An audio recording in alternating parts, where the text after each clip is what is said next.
SVdP Tigers. It is already week 3 and we are very excited to bring you the sports, saints, announcements, and a special guest. I hope you enjoy and let's get right on into it.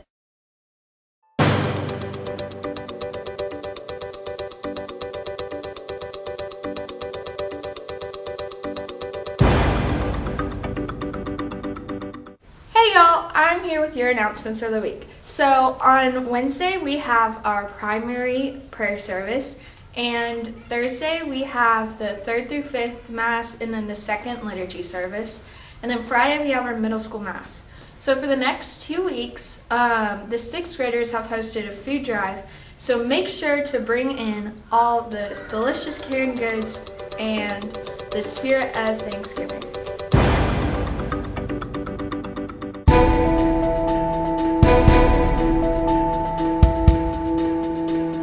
Hey Tigers! So we're here with Mrs. Pekka, who is our new 3rd grade teacher. We are going to do an interview with her. So Catherine, let's start off with the first question. Okay. So far, how do you like working at St. Vincent de Paul? I really loved it. The students are so fantastic. Of course, I'm partial. I have 3rd graders who are awesome, as are the rest of you. And the teachers have been so kind. So I have really loved it here so far. Where were you before St. Vincent's? So before St. Vincent's, I was in Dallas. And then I moved here this summer because my husband is going to medical school here, and so I was able to go work at St. Vincent's, which is awesome. What is it like being a first-year teacher? It's definitely challenging. I'm learning just as much as the kids are, but it's so fantastic because every day is a new adventure, so it's great. And then our last question, why did you become a teacher and when did you show your first interest in teaching? That's a great question. I think I've wanted to be a teacher for a long time. My mom was a teacher and she is just a fantastic lady. I love reading and writing, and the longer that I studied it, the more I was like, I just want to share this with everyone else. I want to read and write for my whole life. So I was super excited when I got the opportunity to be a teacher because it's so much fun to read and write with other people and to help them discover how amazing reading can be. When did you show your first interest in teaching? I think when I was super young, because my mom was a teacher. So, when you're a kid, you'll like play teacher with your siblings or whatever. So I don't know. That's a while ago, but yes. Awesome. Thank you. All right. Have a great rest of y'all's day. You too. Thank you. Bye.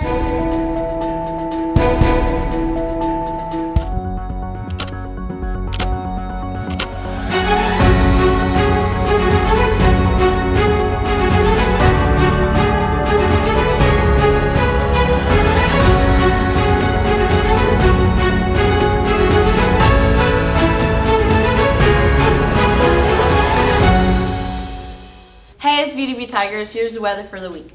Monday and Tuesday are going to be gray and cloudy days, but on Wednesday it's going to be nice and sunny. Thursday and Friday are going to be warm and cloudy days. Have a great week.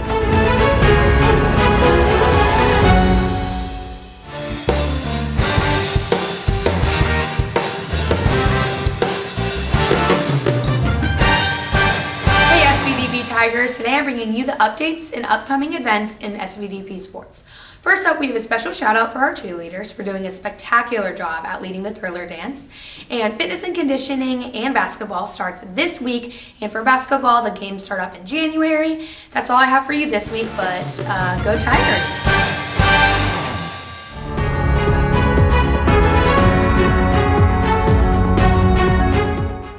Today is an exciting day at St. Vincent de Paul Catholic School. It's the first day drivers will be spraying their new, beautiful, graphic carpool tags. The youngest or only child in each family brought home the new tags last Friday. So if you haven't seen yours yet, check those backpacks.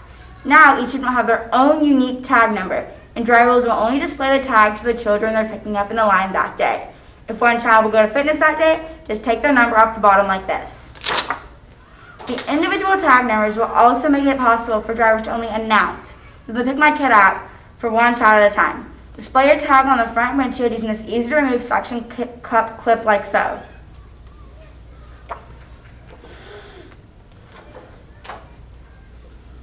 Remember, drivers, if you want the carpool line to go faster, you need to display these new tags and announce on the app.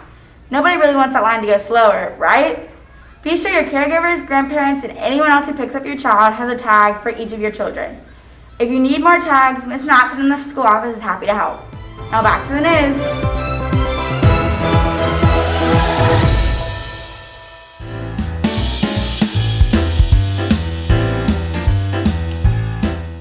Hi SVdP Tigers, I'm going to be telling you the lunch for the week. On Monday, it's chicken Alfredo and cheese ravioli. On Tuesday, it's the infamous Taco Tuesday. On Wednesday, it's French for lunch and hot dogs. Thursday, it's the wonderful meatloaf and classy chicken tenders. And on Friday, the legendary pizza and pasta. And that's the lunch for the week.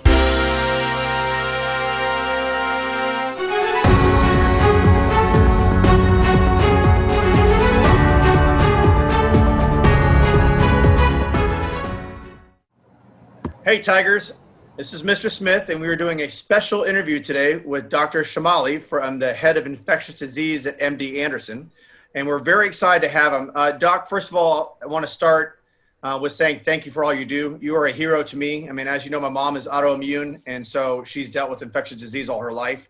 So your work beyond the corona is beyond appreciated by myself, the St. Vincent community, the school. All you do is a blessing. So first of all, thank you so much for your time and being with us today.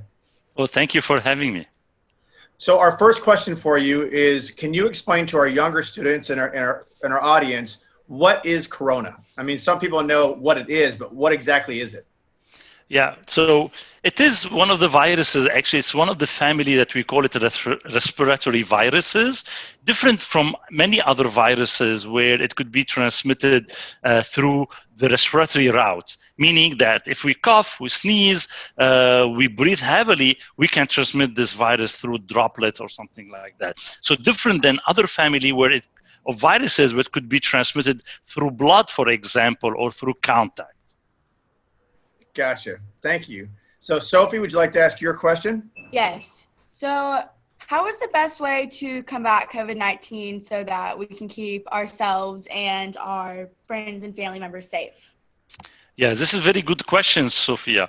So we're asking people to do basic stuff, meaning, social distancing. Being physically distant from each other is very important, because for us, any person that we are in contact with could be COVID-19 until proven otherwise, because sometimes people have no symptoms, unfortunately, and they could transmit the infection. So physical distancing, washing your hand most of the time frequently is very important, but the most important measure, wear your mask. Every time you're in contact or talking with someone or in contact with someone, in small gathering or not, at school or outside in the community, wear your mask. If we follow the 3 pillars of infection control, then we should be fine. We should reduce the amount of transmission. Up next is Emma. Emma, what is your question for Dr. Shamali? How close are we to finding a vaccine, and what would that vaccine entail? Yeah, so we are pretty close, I would say. We're very optimistic. Probably before end of the year, we're going to have 1 or even 2 vaccines available and to be start inoculating individuals, at least in the United States. And I'm going to give you an example. Usually, to develop a vaccine, it takes between 10 to 15 years, a new vaccine. For the COVID-19, because of all the research was put in place, all the resources, and what we learned from previous experience, it's gonna take us probably less than a year, and we're gonna probably have an effective and safe vaccine that we're gonna encourage everyone to take it. And most of the vaccine are gonna be from killed virus, but also from some genetic materials of the virus. And this way, when you give it to someone, their immune system will react to it and produce antibodies. And we need these antibodies to protect us. If I get exposed to COVID-19 or to the SARS-CoV-2, then my body will recognize it and we have antibody and will be protected. This is the way usually vaccines work. Thank you, Doc. Coach Muck, If you want to go ahead and unmute and share your question with Dr. Shamali. Okay, being that CoV-2 is a SARS virus, just like MERS. MERS, I believe, had a higher mortality rate than COVID-19 does. Is it just more infectious because it affects upper and lower respiratory, or why is it so much more prevalent? Yeah, this is very good questions, actually. And what we learned over the past 10 months or a year, that this virus, it's not more virulent than MERS or SARS. Actually, the first SARS, which is, we call it SARS-CoV-1, that happened in 2005 versus MERS, would happen around a few years ago. They can kill more people, but they're not more transmissible. So this SARS-CoV-2, or that caused COVID-19, it can be transmitted much more efficiently than the other viruses. That's why it's spreading so quickly. But at the same time, because we have no immunity against it, we're going to be very sick from it. Some people are going to be very sick with it, with more pneumonia, as you mentioned, or upper respiratory tract infection. But I would say it's probably comparable to the other SARS or coronaviruses. But the main difference, it is transmitted 20 times much more than other coronaviruses. And that's the main issue of this pandemic. It's a great question, Coach. Thanks for asking that. So as we kind of set to close, Doc, I know you were complimenting, and I wanted to give a shout out to Nurse Coletti. She's done a fantastic job with the school. And you were talking briefly about that. So if you want to make a comment to Nurse Coletti about how she's been protecting the school so well, and we've been so well prepared.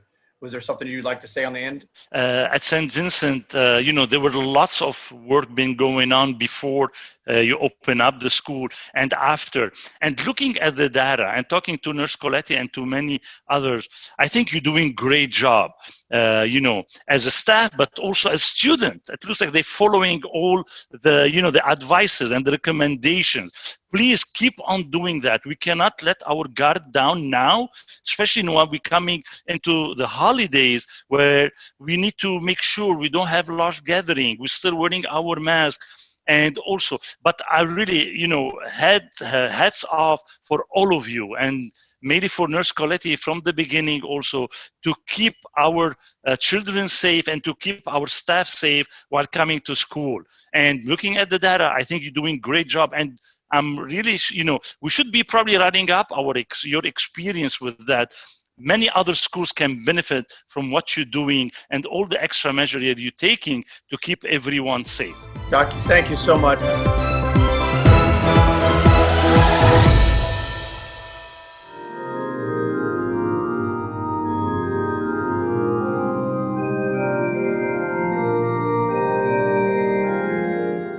Hey Tigers, this week's saint is Saint Jose Luis Sanchez. He lived in Mexico and grew up in a very difficult time for Catholics. When he was 13, he and his older brothers fought for their beliefs against the unjust policies in a group of Catholics called the Cristeros. During the fight in 1928, he gave his horse to the general so the general could get away. San Jose Luis Sanchez was captured, tortured, and forced to deny his faith, but he never did.